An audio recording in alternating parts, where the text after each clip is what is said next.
আসসালামু আলাইকুম সুপ্রিয় ভিউয়ার্স, আজকে চলে এসেছি গাবতলী বাস টার্মিনালে। রাজধানী ঢাকার কোলাহল ছুঁয়ে তুরাগ নদীর পার ঘেঁষে দাঁড়িয়ে আছে গাবতলী বাস টার্মিনাল। নগরীর এক ব্যস্ত শহর, অথচ মনোমুগ্ধ করে ঠিকানা এই গাবতলী বাস টার্মিনাল। প্রতিদিন ভোরে যখন সূর্য ওঠে, টার্মিনালের চারপাশে সোনালি আলো ছড়িয়ে পড়ে, আর সারি সারি বাসগুলো যেন নতুন যাত্রার জন্য সাজানো ঘোড়ার মতো প্রস্তুত হয়ে দাঁড়ায়। টার্মিনালের ভিতরটায় প্রাণের স্রোত বইছে, যাত্রীদের ব্যস্ততা, হেল্পারের ডাকে ছন্দ, চায়ের দোকানের দোয়া আর রিকশার ঘন্টা সব মিলে যেন এক প্রতিধ্বনি বয়ে যাচ্ছে। এখানে যেন প্রতিদিনই জীবন শুরু হয় নতুন করে, নতুন গন্তব্যের প্রতিশ্রুতি নিয়ে। সবুজ গাছপালায় ঘেরা রাস্তার চারপাশ, তুরাগ নদীর বাতাস আর মানুষের চলার অদম্য ইচ্ছা, সব মিলিয়ে গাবতলী বাস টার্মিনাল কেবল এক পরিবহন কেন্দ্র নয়, বরং এটি ঢাকার প্রাণচাঞ্চল্যের এক অপরূপ প্রতীক। সন্ধ্যা নামলে গাবতলীকে অন্যরকম সৌন্দর্য মোড়ানো হয়। ল্যাম্পপোস্টের আলোতে ঝলমল করে ওঠে রাস্তাঘাট, দোকানগুলোতেও জ্বলে ওঠে রঙিন বাতি, সব মিলে যেন এক উৎসবের আমেজ তৈরি করে। দূর থেকে শোনা যায় বাসের হর্ন, মানুষের হাসি, বাচ্চাদের কোলাহল, সব মিলিয়ে গাবতলী যেন ঢাকার হৃদয় স্পন্দন। মানুষ ঢাকায় আসছে কিন্তু গাবতলী আসে নাই, এমন মানুষ খুবই কম পাওয়া যায়।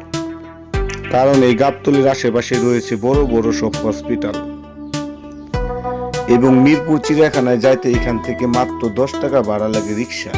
আর এই গাবতলী আসলে মনে পড়ে যায় ডিপজল সাহেবের কথা। অনেকেই জানেন যে এটা ডিপজল সাহেবের এলাকা, কারণ এই গাবতলী বাস টার্মিনালে রয়েছে ডিপজল সাহেবের অনেকগুলো দামি দামি বাস, যার নাম দেওয়া হয়েছে ডিপজল পরিবহন।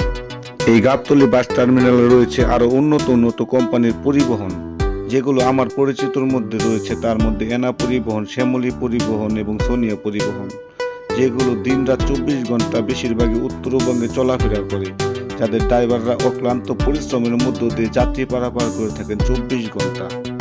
আর যারা এখনো এই গাবতলী বাস টার্মিনালে আসেন নাই, তারা আসলে অবশ্যই মুগ্ধ হয়ে যাবেন। এত সুন্দরভাবে রাস্তাঘাটগুলো সাজানো হয়েছে। শুধু এই গাবতলী নয়, সারাটি বাংলাদেশের আনাচে কানাচে এভাবে সাজানো হয়েছে প্রত্যেকটি বাস টার্মিনাল। আর এত সুন্দর সুন্দর কাজ করেছিলেন সাবেক বাংলাদেশ প্রধানমন্ত্রী শেখ হাসিনা। একটু ভুলের কারণে এখন তাকে প্রত্যেকেই বলে স্বৈরাচার শেখ হাসিনা। সামনে সংসদ নির্বাচন, আশা করি যে দলই ক্ষমতায় আসেন অবশ্যই দেশটাকে আরো সুন্দরভাবে গড়ে তুলবেন। সুপ্রিয় ভিউয়ার্স, এই যে ভিডিওগুলো দেখতে পাচ্ছেন, অনেক দূরে দূরে আইসা কিন্তু অনেক টাকা খরচ করে ভিডিওগুলো তৈরি করি। আপনাদের কাছে কেমন লাগে অবশ্যই একটু কমেন্টসের মাধ্যমে জানাবেন। আপনাদের একটা লাইক, একটা কমেন্টস, একটা শেয়ার কিন্তু আমাকে ভিডিও বানাতে আরো অনুপ্রেরণা যোগায়।